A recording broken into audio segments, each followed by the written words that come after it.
eu prometi para hoje uma apreciação em relação, isso, fecha, tia Cris, em relação a uma manifestação da Secretaria do Tesouro Nacional, que, antes de ontem, classificou Santa Catarina na questão da capacidade de pagamento. Voltou à nota B, estava desde 2017 na nota C. E na categoria liquidez, Santa Catarina obteve a nota A. Pois muito bem, o que isso representa? Nós baixamos para B em 17, porque num determinado momento, o que ocorreu? Ocorreu que a folha de pessoal em 17 estava em quase 50% e agora está em 43%. Ou seja, com o retorno a B, Santa Catarina fica em condições de voltar a contratar financiamentos, empréstimos nacionais e internacionais.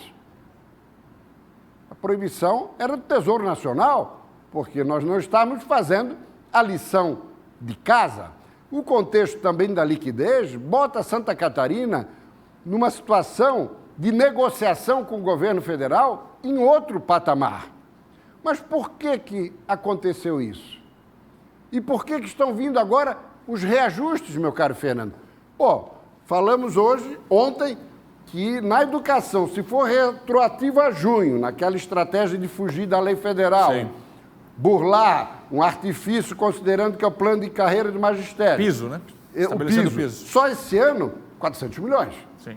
Com mais 650 do primeiro semestre do ano que vem da Segurança Pública, nós estamos falando aí em mais de 1 milhão. Da onde está vindo esse dinheiro? E ainda tem a saúde e os outros segmentos. Sabe de onde vem isso? Primeiro, lição de casa. As torneirinhas que viviam abertas em Santa Catarina foram fechadas.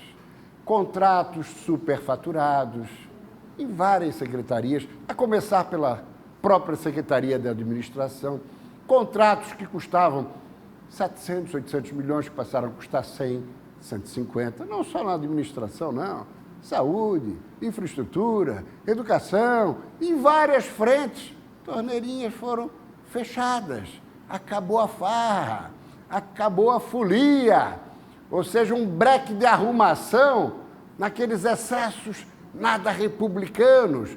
A partir daí, começa a sobrar recursos.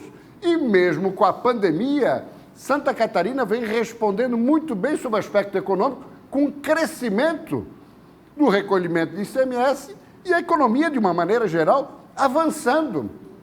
Isso tudo gera impostos, gera recursos.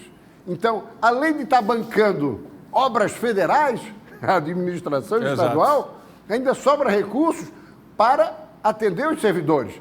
E é importante, na véspera da chegada da reforma previdenciária, porque, como falamos aqui, já subiu para 14 de forma escalonada lá no governo Raimundo Colombo, mas a isenção era de R$ 6.500, agora reduz para R$ 1.100, que é o valor do salário mínimo, ou seja, funcionários com menor salário vão ter que recolher previdência. Vindo agora o reajuste, dá uma desafogada. Portanto, isso mostra que, efetivamente, administrando sério e com a economia reagindo, os recursos sobram para investimentos e também para salário para os servidores. Fato que as discussões são diferentes, né? A gente está discutindo as discussões atualmente, a gente está discutindo reajuste, a gente está discutindo obra, a gente está discutindo investimento. E outra coisa, né, Fernando? Longe de querer ser preconceituoso com os servidores públicos estaduais, longe disso. O salário é sagrado, a previdência é sagrada, mas a reforma é indispensável. Não adianta ficar que nem o Rio Grande do Sul, onde passaram anos recebendo parcelado o salário, inclusive os aposentados. É direito adquirido. Mas se não tiver grana, se não tiver recurso, não tem como honrar.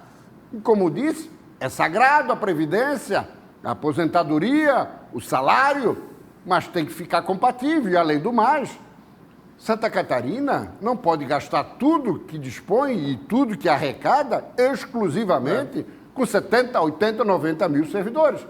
como é que ficam os outros 7 milhões de catarinenses Exatamente. que recolhem impostos e querem de retorno obras, investimentos e benfeitorias, meu caro Fernando? Afinal de contas, o cidadão catarinense está pagando, tem uma enorme parcela no pagamento de aposentadorias, já não bastasse aquilo que paga de impostos. E outra, a economia está crescendo. Por quê?